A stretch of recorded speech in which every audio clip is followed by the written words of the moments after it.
Apa tuh perasaannya ketika melihat api yang menyala-nyala gitu? Ada nggak awalnya rasa takut? Ya ini mungkin berbeda ya, saya cerita sedikit. Kalau untuk pemadam kebakaran ngeliat api yang gede itu seru banget. Adrenalin kita tuh terpacu. Takut nggak ada. Kita malah kalau Serius, Bu? semakin gede, iya. Saya pernah diusir dari TKP. Nah juga karena kan ngelihat mungkin profil saya itu mereka menyaksikan. Saya pernah diusir karena jangan masuk ke TKP Bu, ini steril kata dia gitu. Institusi tertentu itu saya bilang, Pak mau saya pemadam, saya bilang begitu. Mereka baru ngeh ketika anggota-anggota sudah mulai berdatangan ke saya gitu. Dan sanksi itu pasti atau menyaksikan ya, perempuan kok ada di profesi ini, itu pasti ada. Kita tuh berusaha secepat mungkin ya datang ke TKP. Cuma tidak selancar itu kami jalan dari titik nol kami ke TKP. Ada juga masyarakat yang masih menghalangi kita. Kita tuh dusir ini udah segitu kencengnya gitu ya kan. Jadi kita datang itu bukannya dibuka jalan. Tapi sibuk ngontenin kita datang. Buka jalan aja udah cukup buat kami. Kenapa? Karena ada nyawa yang harus kami selamatkan. Kita nggak tahu nyawa itu sampai berapa menit ke depan.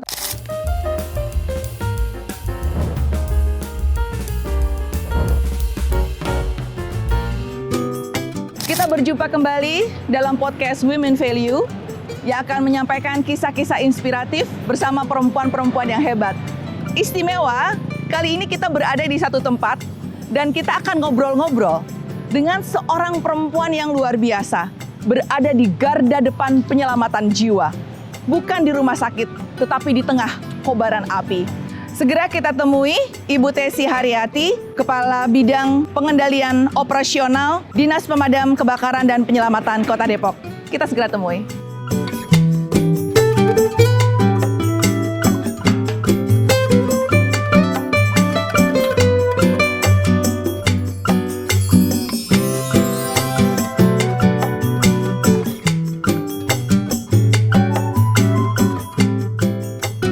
Ibu Tessy, terima kasih sekali sudah bersedia untuk menjadi pembicara atau narasumber dalam podcast Women Value.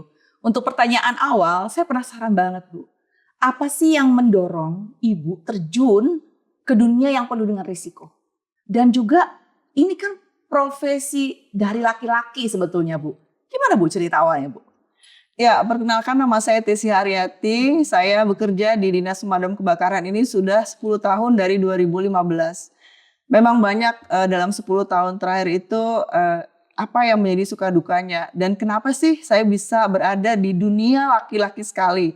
Memang secara pekerjaan ini memang dunia yang menantang.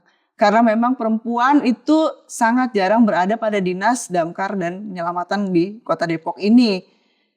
Pertama memang penugasan dari Wali Kota Depok, saya ditugaskan pertama kali di Kepala UPT Cipayung di tahun 2015. Dan itu membawahi pasukan juga. Dan ketika saya harus ke TKP dan ikut bertempur bersama mereka, itu juga menjadi kewajiban dan salah satu tugas saya. Kalau ditanya kenapa? Ya pertama saya yakin di dunia pemadam ini semua hatinya mau membantu dan menolong. Jadi takdirlah yang menentukan saya sampai di titik ini dan sangat menyenangkan. Jadi kalau ada image bilang pemadam kebakaran itu resiko tinggi, itu benar. Tapi kita bekerja dan juga menggali pahala untuk nanti kita buat tabungan. Jadi di sini saya sangat menyenangi dunia pemadam karena tidak hanya bekerja. Ibarat kata kalau kita sambil menyelam ambil mutiara. Bekerjanya kita dapat, pahalanya kita juga dapat. Itu ibadah, bagian dari ibadah. Dan kita dipertemukan di sini saya yakin karena memang tangan-tangan Allah juga. Kita semua sama saling membantu dan bagaimana caranya bisa melayani masyarakat dengan maksimal. Karena kenapa dunia laki-laki? Memang laki-laki semua yang ada di sini. Dari 100% itu 90%-nya laki-laki. Di sini perempuan bisa kehitung jari dan semua rata-rata perempuan itu ditempatkan di manajemen, bukan di lapangan.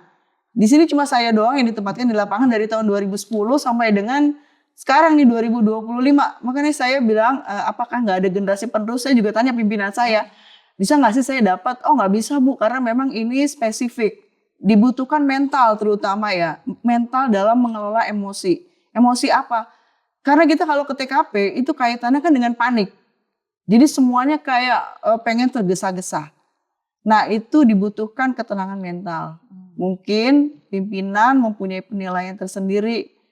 Siapa yang bisa memanage emosi atau mental itu bisa ditempatkan di pasukan ya, bukan di manajemen. karena pasukannya kaitan dengan benda hidup dan orang yang harus kegawat daruratan yang kita kelola kejadiannya gitu. Jadi kalau kita punya istilah sambil menyelam minum air, tapi kalau Ibu Tessy tidak, sambil menyelam mencari mutiara. Luar biasa sekali ya. Dan kita masih akan ngobrol-ngobrol untuk melihat lebih jauh. Bisa dilihat juga di latar belakang kita itu adalah memang atribut untuk pemadaman kebakaran dan penyelamatan. Nanti kita akan ngobrol-ngobrol lebih jauh. Tapi di awal saya masih ingin menggali dari sisi Ibu Tessy. Baik. Waktu terjun pertama kali menjadi petugas pemadam kebakaran dan penyelamatan, bagaimana Bu pihak keluarga melihat ataupun bereaksi? Ya, jujur Li ya, anak saya kaget. Karena saya waktu itu ditempatkan di Dinas Pemadam Kebakaran, anak saya masih SMP ya. Dan yang satu lagi, yang paling kecil, yang kedua itu masih SD. Jadi mereka melihat profesi bundanya itu sangat dekat dengan bahaya. Mereka bertanya gitu, maksudnya apakah ini bisa diganti orang lain atau tidak gitu. Dan saya di situ harus bertindak memberikan pemahaman bahwa semua akan baik-baik saja. Yang penting diawali dengan niat baik, insya Allah kedepannya atau prosesnya juga berjalan dengan baik. Dan karena sudah sekitar 10 tahunan, mereka terbiasa ngeliat saya masuk ke TKP. Jadi kalau pemirsa Women Value itu mau melihat di IG kami, karena saya juga ke TKP ya, itu background saya ada api besar, itu anak saya bisa melihat di Instagram. Karena sebegitunya bundanya bekerja, totalitas bekerja untuk melayani masyarakat. Artinya ada nilai bahwa semua harus dikerjakan secara total. Supaya apa? Supaya masyarakat itu puas dengan pelayanan yang diberikan oleh Damkar seperti itu. Jadi menenangkan anak kecil nggak mudah, tapi lama-kelamaan terbiasa ngeliat bundanya nyolek-nyolek atau deket-deket sama api kayak gitu. Akhirnya sampai sekarang mereka ikut mendoakan, ikut mendukung. Kalau dulu khawatir, sekarang mendukung. Khawatir masih, cuma persentasenya dikit. Oke. Gitu. Kita juga pengen tahu ceritanya ya Bu, dari Ibu Tessy kemudian masuk sampai sekarang posisi sebagai Kepala Bidang Pengendalian Operasional. Itu gimana ceritanya Bu? Iya memang kalau Kepala Bidang Pengendalian Operasional se-Indonesia itu pasti tahu itu pegang pasukan, dan itu yang paling ditanya pertama kali terkait dengan kejadian ya, tempat kejadian. Kejadian apapun itu pasti akan ditanya oleh pimpinan pertama kali. Karena kalau bidang-bidang lain kan membawahinya manajemen dan terkait dengan penyuluhan, edukasi, sarana prasarana. Cuma kalau yang terkait dengan TKP di lapangan itu pasti Kepala Bidang Pengendalian Operasional. Saya juga tidak kriteria apa pimpinan sampai saya naiknya itu di jabatan yang lapangan. Karena perempuan dimanapun pasti image-nya langsung masuk ke manajerial ya. Manajemen masuk ke back office lah seperti itu. Saya juga mau berharap gitu, artinya saya mau dong jadi perempuan beneran gitu ya. Tapi ternyata pimpinan mempunyai nilai tersendiri. Sehingga dilihat saya bisa memanage pasukan, dan TKP itu 90% bisa diselesaikan dengan baik. Itu hasil evaluasi pimpinan. Makanya saya naik ke jabatan yang memang yang pertama Kepala UPT Cipayung, itu kaitan dengan pasukan. Yang kedua kasih operasional juga saya dengan pasukan. Yang ketiga kasih rescue penyelamatan dengan pasukan penyelamat rescuer lagi. Dan yang sekarang saya tempati itu Kabid Pengendalian Operasional. Ya mungkin ini kepercayaan yang berbeda ya dari pimpinan, dan saya menjalani dengan senang hati seperti itu. Menikmati pekerjaan seperti itu. Jadi memang pekerjaan itu harus dicintai dan harus dinikmatin. Betul. Ya. Jadi sehingga seperti yang kita lihat Ibu Tessy begitu saya datang aja, wah masih menyiapkan segala sesuatunya begitu loh ya. Sehingga semua disiapkan dengan cukup oke, kita melihat apa yang sudah dilakukan di sini. Nah, kalau boleh kita tahu juga nih Bu Tessy, dari proses menjadi seorang damkar itu ada berapa level sih? Ya. Dari tahapan-tahapan itu? Iya, yang pertama memang mental dulu, habis mental kemudian fisik ya. Karena nanti setelah pemirsa Women Value masuk ke dalam dunia damkar gitu, itu harus dilakukan pelatihan. saya juga dilakukan diklat dasar pemadam 1 ya. Itu wajib dimiliki oleh semua yang masuk ke dalam dinas ini. Kenapa? Karena itu diklat spesifik yang mengenalkan bagaimana teknik operasi, bagaimana terkait dengan pemakaian APD, safety yang terkait dengan TKP kebakaran dan penyelamatan. Itu kita dikenalkan secara bertahap dalam waktu 1 minggu atau 70 JP ya, jam pelajaran. Di situ benar-benar membuka mental ya, hati kita, pikiran kita, bagaimana memahami bahwa ternyata dunia pemadam itu seperti ini. Kalau woman value, pemirsa woman value, lihat di belakang saya ini ada APD. Ini APD kondisi kering. Beda lagi dengan kondisi basah. Itu beratnya itu sekitar 5 kali lipat dari kondisi kering. Dan itu harus kami rasakan. Karena di latihan itu ada namanya fire ground atau belajar memadamkan api, teknik memadam api dengan formasi tertentu. Dan itu kami otomatis basah. Nggak cuma APD doang yang basah, semua basah. Mulai dari sepatu, helm. Jadi yang pertama kita harus merasakan panasnya api. Dan itu membangkitkan ibarat kata semangat ya, motivasi kita gimana caranya bisa menyelesaikan TKP tanpa ada korban. Itu, jadi kita disentuh hati dan pikiran kita melalui diklat itu. Dan memang nggak sembarang orang bisa lulus ya dalam kegiatan tersebut. Ada juga yang tiba-tiba sakit, itu tadi saya bilang, sehat jasmani perlu, tapi yang lebih perlu itu mental.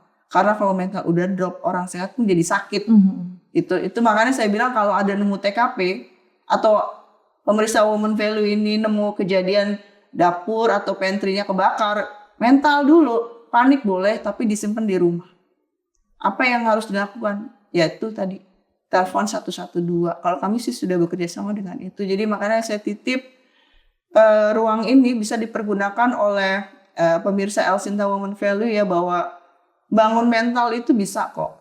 Dengan sendiri kamu sih kayak kami diklat kayak gitu. Tapi menenangkan diri bahwa semua akan baik-baik saja dan ada jalan keluar itu lebih penting. Ada ujiannya nggak sih ketika selesai diklat terus ibu ke lokasi langsung? Nah, apa tuh perasaannya ketika melihat api yang menyala-nyala gitu? Ada nggak awalnya rasa takut atau waduh gimana gitu? Ya ini mungkin berbeda ya, saya cerita sedikit. Kalau untuk pemadam kebakaran ngeliat api yang gede itu seru banget. Adrenalin kita tuh terpacu. Nggak takut nggak ada. Kita malah kalau api semakin gede, semakin gede dan TKP semakin lebar, besar luasan TKP gitu. Terus barang yang terbakar semakin sulit. Karena kan ada barang B3 juga yang harus kita handle ya, harus kita tanggulangi itu. B3 itu apa Bu? Bahan berbahaya dan beracun. Oh, oke. Itu kan masuk dalam lingkup kami ya. Itu dengan TKP besar semakin merah TKP, semakin merah juga semangat kami gitu untuk memadamkan. Jadi kita tuh diperlukan teknik rekayasa yang memang harus benar-benar strategi yang memang benar-benar bisa memadamkan api, karena gedung tinggi berbeda dengan satu lantai kayak gitu. Terus bahan bakar plastik berbeda dengan kayu kayak gitu. Dan ini tuh tantangannya di sini gitu loh. Perasaannya ya orang mungkin ngeliat gini, kalau ngeliat api semua orang berlari menjauh, beda dengan pemadam malah berlari mengejar gitu. Karena apa? Kita seru gitu loh dengan api, bukan berarti kita tidak disertai safety ya, terutama safety itu wajib. Nggak cuma di luar, kita juga ada asuransi BPJS yang meng-cover kami gitu loh. Jadi semua itu harus ready gitu, karena TKP nggak bisa pilih-pilih tadi saya bilang. Nggak bisa janjian juga TKP. Kalau bisa janjian kita senang tuh udah nongkrong dulu kan di situ ya. Cuma memang menjadi semangat kami ketika mendapatkan TKP semakin merah, semakin semangat jiwa kami untuk memadamkan. Luar biasa banget ya. Tapi pernah nggak sih Bu ada satu momen di mana memang kita berusaha sangat optimal bagaimana penyelamatan, bagaimana semuanya safe, bagaimana api bisa padam. Ada satu peristiwa yang menyentuh nggak Bu ketika Ibu melakukan satu pemadaman, kemudian kuasa Tuhan berbeda dengan upaya kita? Pernah terjadi? Pernah. Jadi tidak semua strategi itu mulus. Jadi kami sudah upayakan yang terbaik. Yang terakhir kami melakukan pemadaman kebakaran di Beji. Itu ada restoran cepat saji yang terbakar. itu kami itu berupaya mengambil korban karena korban letaknya di belakangnya. Itu dalam kondisi berpelukan, alhamdulillah korban bisa ditarik. Ini jadi kita pakai alat yang namanya seperti ini nih. Ini masker, ada SCBA-nya, itu kita udah masuk ke dalam, kita tarik keluar. Kita RJP, kita lakukan RJP. Pemadam itu bukan melulu memadamkan kebakaran, kita juga bisa RJP awal gitu. Karena memang diajarkan di diklat itu ya. Kita RJP, kita minta tolong ambulan, ternyata 1 MD. Dan gimana ya? Itu kayaknya kita merasa gagal. Sedih udah pasti kita itu, tapi gagal ini yang kayaknya menjadi evaluasi strategi kami gitu. Karena kadang-kadang kan orang juga informasinya telat. Ternyata udah dipikir semua sudah keluar, ternyata masih ada yang ketinggalan di dalam. Karena ini kejadian berulang kali, pernah ada anak terkunci di lantai 3. TKP-nya di depan asrama Brimob. Keluarganya sudah keluar semua. Begitu keluar semua, dihitung nih. Ada yang kakaknya, ada yang adik saya masih di atas karena dia anak ini dia 7 tahun. Anak ini tidak info ke keluarganya kalau dia naik ke lantai 3 dan dikunci. Itu kita buka, kita ambil korban itu masih bernapas, cuma sudah ini yang ditakutkan. Jadi pemadam itu kalau api nggak takut, tapi asap yang berbahaya. Jadi segitu asap sudah rentang waktu meracuni anak tersebut, di ambulan dalam perjalanan di telepon kita DMD. Jadi yang seperti ini memang menjadi evaluasi tentunya buat kami.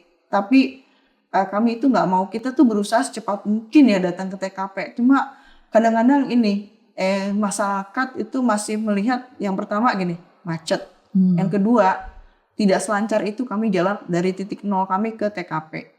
Ada juga masyarakat yang masih menghalangi kita. Kita tuh dusir ini udah segitu kencengnya gitu ya kan. Kadang-kadang dibantu beri kami jalan gitu. Terus yang kedua, ini yang terakhir saya minta moga-mogaan pemirsa Women Value bisa menyampaikan ke semua kerabatnya ya. Kadang-kadang orang itu mengutamakan konten. Jadi kita datang itu bukannya dibuka jalan, tapi sibuk ngontenin kita datang.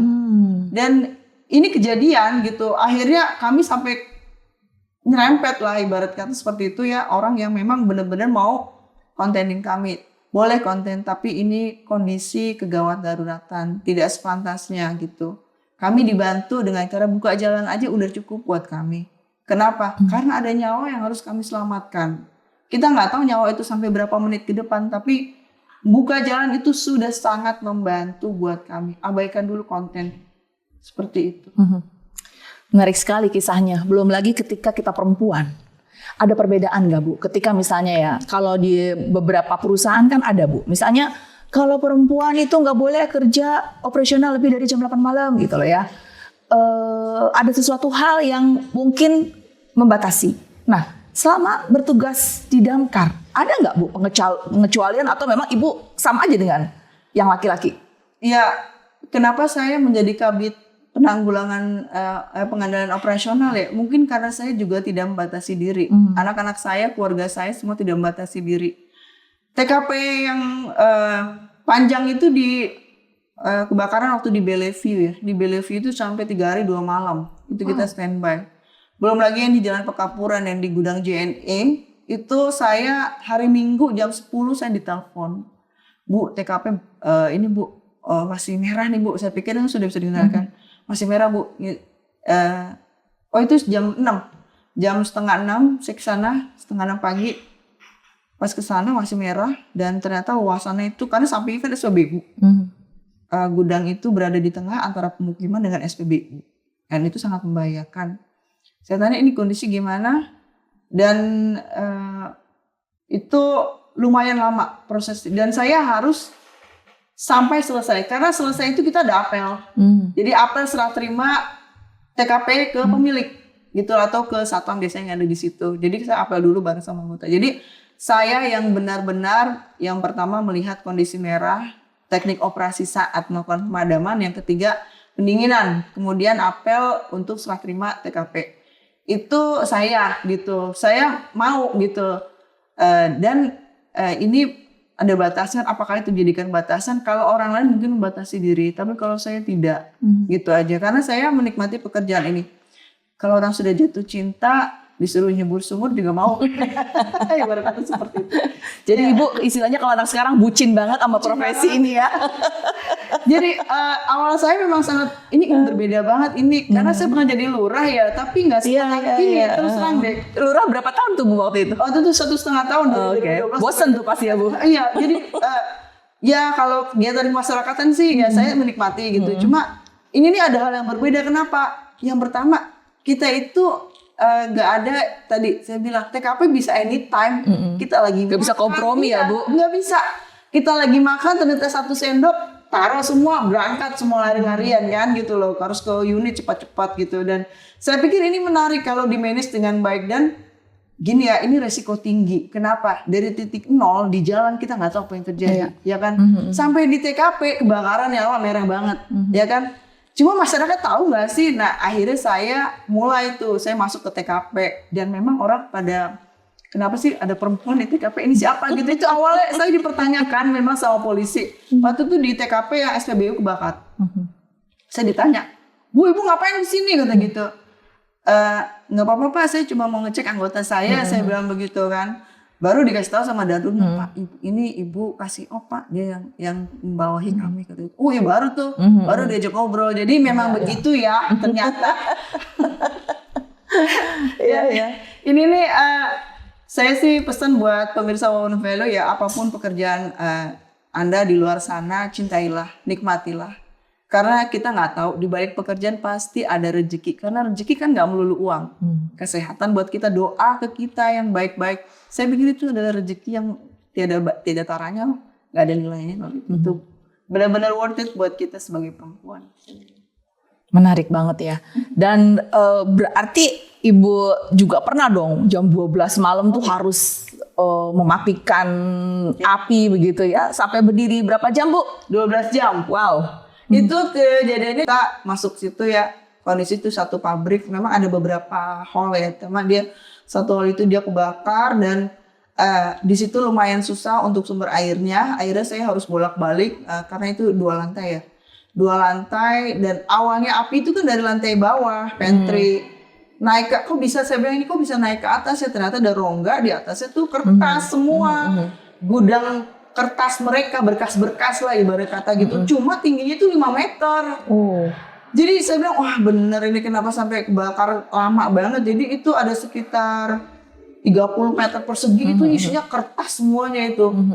Makanya saya pas saya lihat nggak kan kita maaf ya kalau muslim itu kan patokannya azan ya. Karena kalau kita jam itu kayaknya kita udah nggak pakai karena dulu handphone juga udah pada mati semua ya.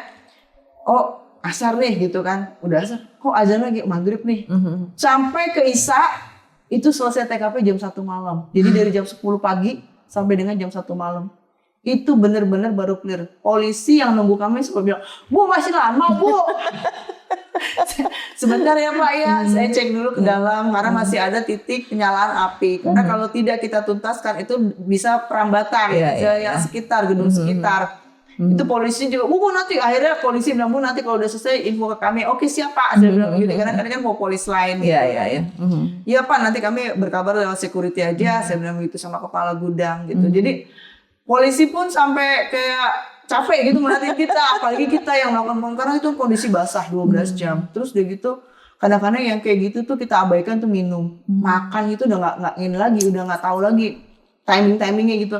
Yang penting keluar, karena kan saya harus pastikan di dalam TKP itu nggak boleh lebih dari 1 jam. Itu harus sirkulasi pasukan, ganti lagi, ambil oksigen nih. Karena yang bahayanya itu asapnya itu ya. Karena kita hindari itu, udah orang kalau capek, basah. Pegang nosol itu kan kondisinya dia udah nggak fokus, akhirnya 1 jam harus tukar. Sirkulasi pasukan namanya. Itu saya jaga kayak gitu. Jadi alhamdulillah sih di jam 1 kita udah selesai 1 malam ya. Jadi besoknya itu Senin kita mau ke kantor tuh udah pada ngantuk semua, capek. Iya. Cuma alhamdulillah sih. Nah di situ kita butuh dukungan dari masyarakat. Kadang-kadang doa itu yang bisa masyarakat sekitar tuh nontonin kita ya, tapi dengan nonton di rumah masing-masing ya. Itu udah cukup buat nggak usah ikut-ikut masuk ke TKP juga berbahaya gitu aja. Menarik ya, kita mau tanya juga nih sama Ibu Tesi ini namanya apa Bu? Itu masker ini nanti jadi satu ya terkait dengan biasanya kita kalau pemadaman yang TPA atau TPS ya, TPS biasanya kita pakai masker ini gitu loh. Iya. Kalau itu apa Bu? Ini Y connection. Apa tuh Bu? Nih, jadi ini ada 2 output ya, outletnya 1,5 untuk selang 1,5 ya ini. Ini untuk 2,5. 2,5 ini biasanya dari unit.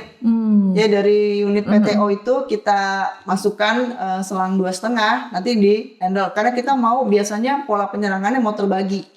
Jadi mau bagi personil gitu. Saya misalnya bisa nyerang di sebelah depan sama sebelah kiri. Berarti saya harus bagi selang. Jadi Ibu pun menggunakan alat ini? Oh iya, kita gunakan alat ini memang bagian dari strategi penyerangan dan alat ini wajib dibawa. Jadi yang diserang api ya? Sebenarnya sih gini, damkar itu bukan memadamkan api, tapi kita melokalisir misalnya di sini ada TKP kebakaran, ini yang sebelah kanan kiri depan belakang harus selamat dulu. Jadi kalau pemirsa Women Value Asita ngeliat, kenapa sih pemadam kok nggak nyerangnya di tengah yang terbakar? Enggak, kita melokalisir api untuk menyelamatkan yang bisa kita selamatkan. Kalau yang kebakar mah ya udah kebakar gitu aja, tinggal nanti mungkin hitungan materi aja. Tapi yang lain ini seperti ada pemukiman penduduk, saya nggak tahu mungkin usaha gitu orang, itu yang kita selamatin dulu gitu. Baru kita yakin itu dingin, baru kita mengerucut sampai ke tengah. Pola pemadamannya kayak gitu. Jadi nggak usah gagal paham dengan strategi kami yang seperti itu. Tapi memang itu sudah ditetapkan buat pola penyerangan kami. Nah ini kan ini ya Bu ya, baju-baju pemadam kebakarannya. Nah itu biasanya bagaimana Bu proses kemudian kita menyelamatkan itu? Ya, boleh nggak? Boleh. Ya ini bukan jaket tahan api ya, tapi ini jaket tahan panas gitu loh. Jadi tetap aja pemadam kebakaran kalau tidak pakai APD tetap terbakar seperti itu. Nih kalau boleh dicek ini tebal banget, ya. Beratnya juga lumayan. Tebal banget ini. Waduh. Iya. Jadi ini bisa 5 kali lipat beratnya setelah basah air, gitu loh. Dan kami kondisinya memang harus membawa kayak seperti ini nozzle ya, ini nozzle. Nah ini nozzle. Ini apa sih Bu? Ini nozzle. Nanti dimasukkan. Iya, ini udah nanti terpancar airnya dari sini, gitu. Ini tapi bisa di setel. Misalnya kita mau berapa kekuatan airnya mau berapa bar kayak gitu. Terus mau yang variabel atau yang jet kayak gitu, ini bisa nih itu. Jadi ini bisa dibuka ditutup kalau kita mau nyerang. Ini pakai selangnya selang 2,5 ya yang besar, dan ini wajib minimal ya karena ini tekanannya besar ya, jadi harus ada teman di belakang. Jadi nggak bisa sendiri, makanya kenapa harus tim gitu ya? Ya. Izin Bu, ya. Nih nanti kita seperti ini, kalau misalnya Ibu pegang ini berat nih Bu, lumayan ya. Kapan lagi saya pegang ini? Gimana pegang gimana? Gini Bu? Ya, gini. Oke. Kita pegang enak ya Ibu. Ya. Ini kita harus tahan. Karena ketika dia buka, gini ya, dia akan menghentak. Oke. Gitu. Jadi kita tahan dari situ. Berat banget ya Bu? Iya. Mainnya Bu ya. Hebat banget Ibu. Ini kita pakai ini kalau seperti ini. Ya. Terus kalau itu selang apa ya Bu? Kalau ini SCBA ya. Ini apa Bu? Ya, ini namanya SCBA. Jadi ini isinya udara murni buat nanti kita pakai. Ya. Kalau masuk ke dalam yang penuh dengan asap itu? Iya, betul. Karena nanti di sini ada konektornya. Terus menggunakan ini ya Bu? Iya. Jadi nanti dikonektingkan ke sini. Oke. Oh ya, oke. Seperti itu. Nanti dia ini dan ini kita pakai kayak di gemblok kayak gitu. Di depan? Di belakang. Di belakang ya. Oke. Ibu berat lah Bu. Iya, memang berat. Kayak gini terus kita pakai. Iya. Gitu Oke. Jadi, Siap.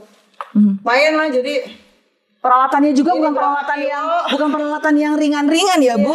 Tetapi untuk seorang perempuan oke ya, Bu? Iya nggak apa-apa. Karena kalau nggak kayak ini kita berisiko di TKP. Lebih baik kita repot sedikit. Ya mungkin nanti Women Value kalau sempat ke pos pemadam kebakaran terdekat, boleh nanya-nanya atau berkunjung ya. Karena kita juga mengedukasi, nggak cuma kita ngasih tahu terkait dengan TKP. Edukasi alat-alat apa aja, terus risiko pekerjaan kita seperti apa.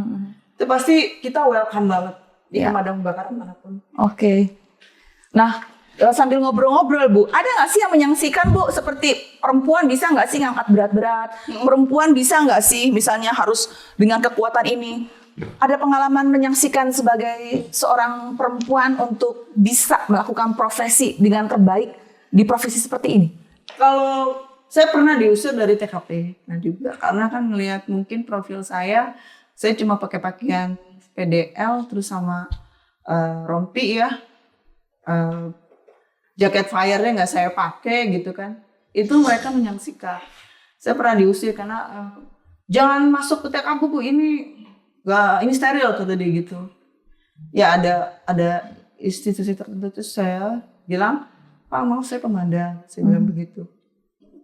Dan mereka baru ngeh ketika anggota-anggota sudah mulai berdatangan ke saya gitu. Dan sanksi itu pasti atau menyaksikan ya, perempuan kok ada di profesi ini, itu pasti ada. Dan mereka baru ngehnya itu ketika saya sudah mulai melakukan teknik pembagian strategi. Saya yang Dandru kamu kesini, ini kesini, itu baru mereka pada nanya itu siapa gitu. Saya nggak usah memperkenalkan diri karena kan itu nggak perlu, karena kan kita perlu kecepatan ya. Waktu saya udah fokus banget ke operasi, jadi saya nggak ada salaman dulu gitu langsung. Dandru nanti kamu handle di sebelah sana, tolong sumber air segala macam, logistik gimana, aman semua dicek gitu. Jadi saya udah langsung ke operasional. Makanya ini memang menjadi tantangan ya buat kita yang perempuan berada di profesi laki-laki. Saya pikir nggak cuma ini aja, mungkin di pertambangan juga seperti itu. Perempuan yang hebat itu seperti apa sih? Dan pernah nggak punya figur yang memotivasi Ibu untuk menjadi perempuan yang kuat? Perempuan yang hebat itu bisa beradaptasi di segala situasi ya. Di situasi terburuk pun dia mampu beradaptasi. Dan cepatlah beradaptasi. Ini saya titip untuk perempuan. Karena kita nggak tahu problem apa yang menimpa kita, tapi cepatlah beradaptasi. Posisikan diri kalian. Buktikan bahwa mental kalian itu lebih kuat dibandingkan siapapun. Dan profil yang menjadi hebatnya, kenapa saya bisa sampai di titik ini, itu ya orang tua saya. Gitu, karena saya yakin semua orang punya cobaan di zamannya, di masanya. Tapi saya yakin semua woman value itu bisa. Kalau saya sih dikembalikan lagi ke surat Al-Insyirah ya. Itu saya kembalikan lagi ke Al-Quran. Karena sebenarnya di setiap peristiwa atau di setiap masalah itu pasti Allah kirimkan 2 jalan keluar. Itu minimal. Dan yakinlah kalian bisa. Bu Tessy, apa yang disampaikan ke pemirsa Women Value terkait dengan perempuan-perempuan yang ada di dunia pekerjaan yang mayoritas laki-laki, tetapi kita harus tetap percaya dan kita mencintai pekerjaan? Ya, untuk semua pemirsa Women Value yang ada di muka bumi, saya titip pesan, tetap jaga mental kalian. Kenapa? Buktikan bahwa kita memang ras terkuat di muka bumi ini. Mungkin. Terima kasih banget atas bincang-bincangnya. Saya yakin banget apa yang kita sampaikan pada kesempatan ini akan memberikan inspirasi buat yang mendengarkan dan menyaksikannya. Sukses dan kita akan belajar dari bagaimana mencintai pekerjaan ini. Baik. Terima kasih sekali lagi, Ibu.